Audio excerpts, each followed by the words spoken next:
Stock futures edged down early Tuesday following two consecutive winning sessions that offered a reprieve from the market's recent sell-off. Dow Jones Industrial Average futures fell 77 points, or 0.18%. S&P 500 futures was down 0.23% while Nasdaq 100 futures dropped 0.33%. Those moves follow a second straight winning session on Wall Street. That marks a turn after several tough weeks on Wall Street as some soft economic data and President Donald Trump's on-again off-again tariff policy left investors wary of the U.S. financial health.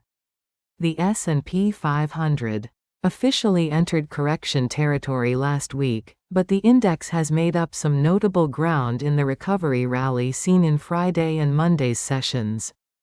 Despite the recent bounce, the tech-heavy Nasdaq Composite still sits in a correction, a term used to describe an index falling at least 10% from a recent high. The three major averages all remain down on the year, underscoring the strength of the market's pullback. While investors continue to follow updates out of the White House, they'll turn their attention to the Federal Reserve two-day policy meeting that kicks off Tuesday. Traders will closely follow Wednesday afternoon's interest rate announcement and subsequent press conference with Fed Chair Jerome Powell. Fed funds futures are pricing in a 99% likelihood that the central bank holds rates steady, according to CME's Fed Watch tool. We had two distinct stages to what was the fifth fastest correction since World War II. The first one was a good old growth scare, then we had pretty nasty technicals, said Mohamed El-Arian, chief economic advisor at Allianz. Most of the bad technicals are behind us.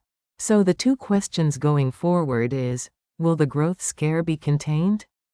And will the hope in the Fed put prove realistic or not? Before Wednesday's rate policy announcement, investors will monitor economic data on imports, housing, building and production due Tuesday morning.